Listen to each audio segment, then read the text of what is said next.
आई sorry.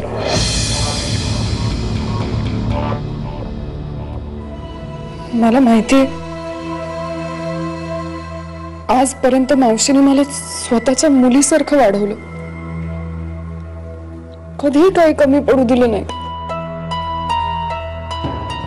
आणि आज मी तिला पण माझी काय चूक आहे याच्यात? आई आई मी कुठे चुकले का सांग मला.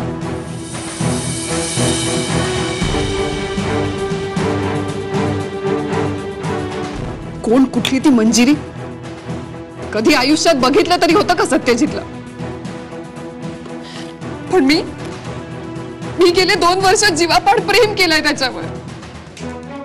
2 वर्षातला प्रत्येक क्षण त्याच्या विचारात घालवलाय मी. पण असं का झालं आई? का माझं लग्न नाही झालं त्याच्याशी? नियती नेहमीच क्रूरपणे वागत आली माझ्याशी. ज्या ज्या व्यक्तींवर मी प्रेम केलं त्या व्यक्तींना माझ्यापासून हिरावून घेतलं तिने.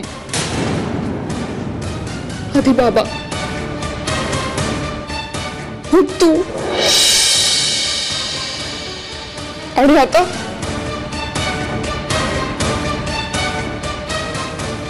नाही. आता मी तिला सत्यजितला माझ्यापासून हिरावू नाही देणार. त्यासाठी काय वाटेल ते करावं लागलं तरी चालेल.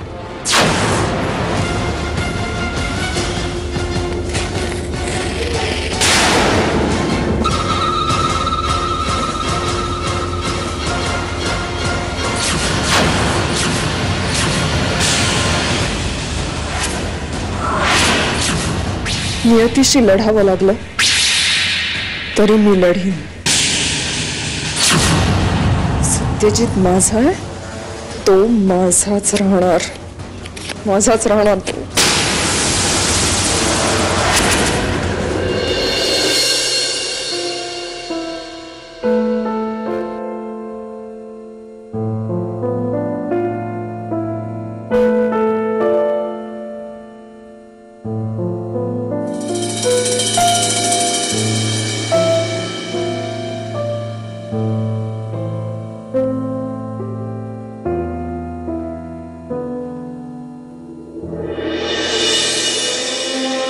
मंजिरी, नाही नको, माझी खरंच इच्छा नाहीये काही खाण्यापिण्याची. आणि हे संपेल बहुधा आता.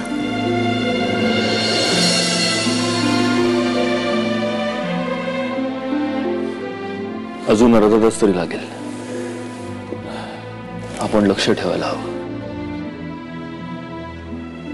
मला वाटतं आपण खूप घाई केली. पूजा, पार्टी, खूप दगदग झाली असेल आईंना.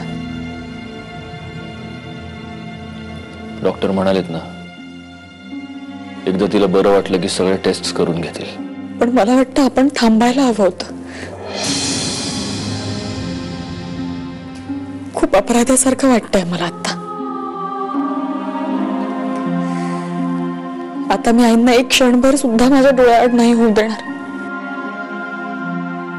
लोक काय म्हणत असतील?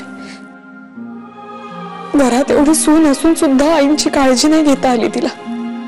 मंजिरी, तू आता उगीच नको ते विचार करू नकोस. त्याशिवाय कसं चालेल? मी आहे ना, कोणी काहीही बोलणार नाही तुला, कळलं?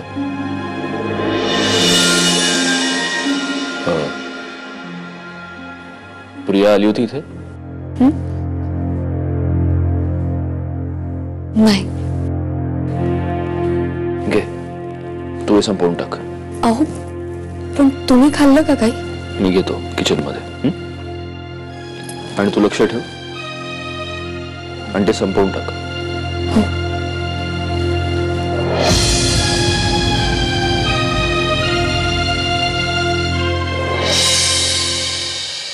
मी जेव्हा तुम्हाला फोन केला होता ना, तेव्हा तुम्ही ऑलरेडी पोहोचला होतात का? हो, नुकतेच पोहोचलो होतो. अगं नाही, तसं नाही. म्हणजे तुम्ही